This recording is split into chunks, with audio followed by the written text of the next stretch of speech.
Let's talk next about how to solve a matrix equation.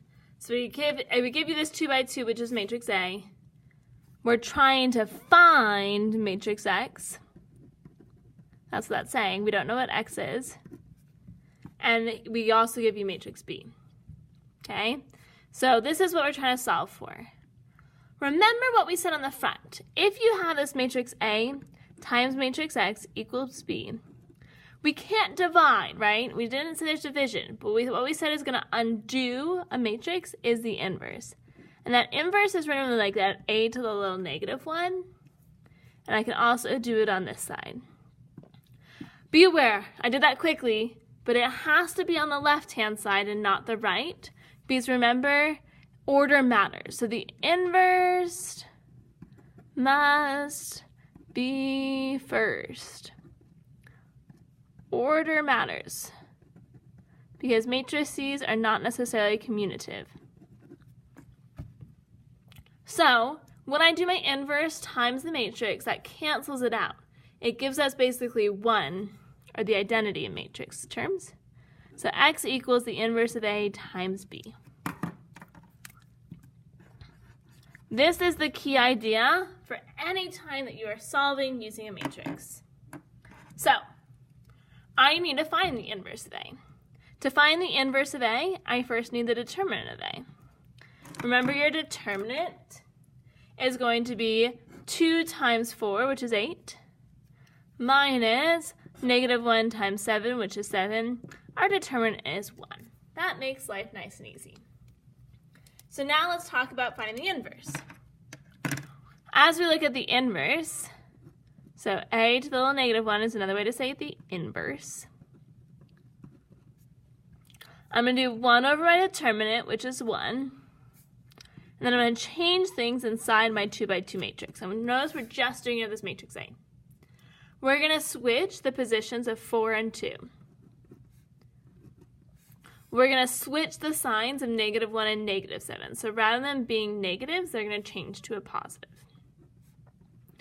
Which means our inverse is simply the matrix 4, 7, 1, 2. Multiplying by a scalar multiple of 1 does not change anything.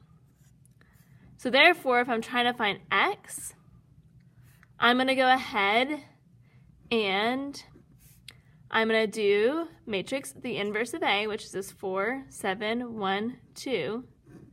I'm going to multiply by matrix B, which is -21, 3, 12, -2.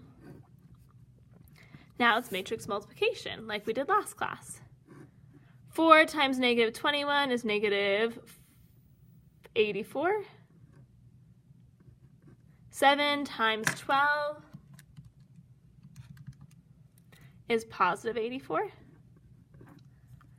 Now if we move on to the second column, 4 times 3 is 12. 7 times -2 is -14. 1 times -21 is -21. 2 times 12 is 24.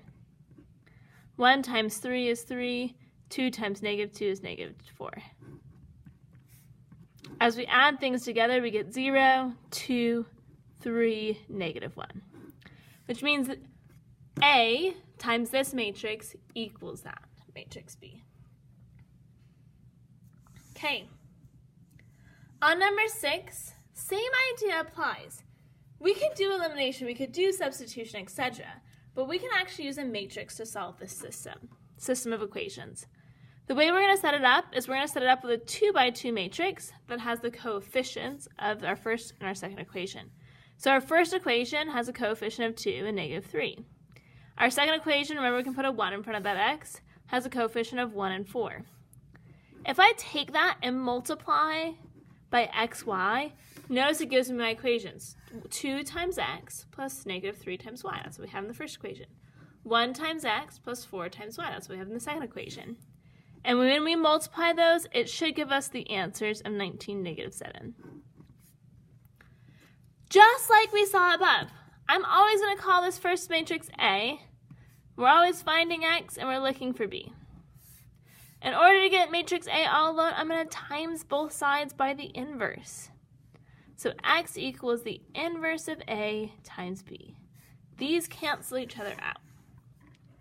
So I need the inverse of this 2 by 2. The determinant of that 2 by 2, 2 times 4 is 8, minus 1 times negative 3 is a negative 3, gives me a determinant of 11.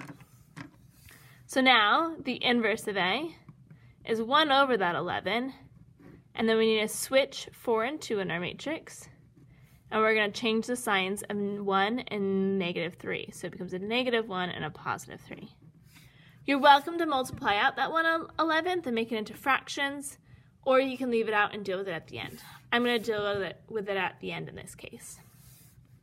So when I take this 1 over 11th, 4, 3, negative 1, 2, my inverse, I multiply it times my answers of 19, negative 7. I get 1/11th out front still. That's not going to change. I'm going to multiply my matrices. 4 times 19 is 76. Plus 3 times negative 7 is a negative 21. Negative 1 times 19 is negative 19. 2 times negative 7 is a negative 14.